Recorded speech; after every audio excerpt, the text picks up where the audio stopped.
Hello আমার প্রিয় শিক্ষার্থী বন্ধুরা, পরীক্ষার প্রস্তুতি চ্যানেলে তোমাদের স্বাগত। আশা করি তোমরা সবাই ভালো আছো। বন্ধুরা, আজকের আমি তোমাদের জন্য একটি গুরুত্বপূর্ণ আপডেট নিয়ে এসেছি। তোমরা যারা রেলওয়ে এনটিপিসি এক্সামের জন্য অপেক্ষা করছো, তোমাদের জন্য একটি দারুণ সুখবর। রেলওয়ে এনটিপিসি নোটিশ জারি করে দিয়েছে। তো তোমরা ভিডিওটি স্কিপ না করে প্রথম থেকে শেষ পর্যন্ত দেখো। কি পোস্ট আছে, কত পোস্ট আছে, কত স্যালারি, কবে থেকে আবেদন শুরু করতে পারবে, সমস্ত কিছু আমি ডিটেলস এই ভিডিওতে বলে দেবো।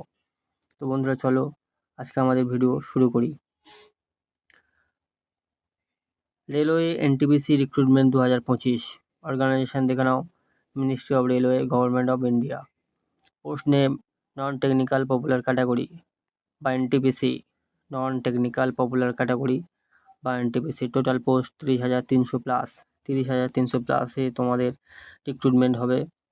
অ্যাপ্লিকেশান মোড অনলাইনে তোমরা আবেদন করতে পারবে, নিজেদের মোবাইল ফোন থেকেও আবেদন করতে পারবে। কোন ওয়েবসাইট থেকে আবেদন করবে সমস্ত কিছু আমি দেখিয়ে দেবো, তাই বলবো ভিডিওটি স্কিপ না করে প্রথম থেকে শেষ পর্যন্ত আমার সঙ্গে থাকবে। আর এইরকমই গুরুত্বপূর্ণ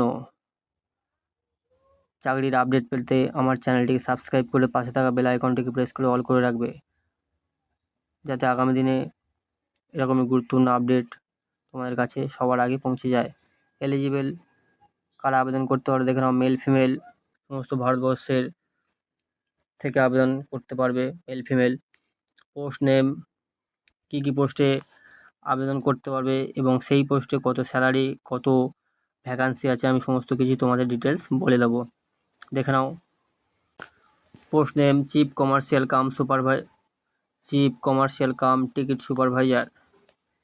এখানে তোমরা 35,400 থেকে তোমাদের বেতন শুরু হবে এবং টোটাল সিট আছে 6,235টা।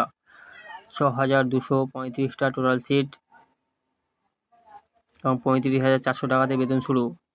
স্টেশন মাস্টার, এখানে তোমরা 35,400 টাকা থেকে বেতন পাবে শুরুতে, আর টোটাল সিট আছে 5,623টা। গুডস অ্যান্ড ট্রেন ম্যানেজার, এখানে 29,200 টাকা থেকে বেতন শুরু হবে, টোটাল সিট 3,562টা। Junior account assistant cum typist, এখানে 29,200 টাকা থেকে মাইনে শুরু এবং টোটাল সিট আছে 7,520টা।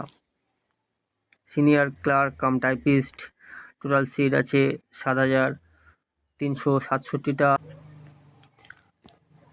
এবং শুরুতে যে মাইনেটা পাবে 29,200 টাকা থেকে শুরু হবে।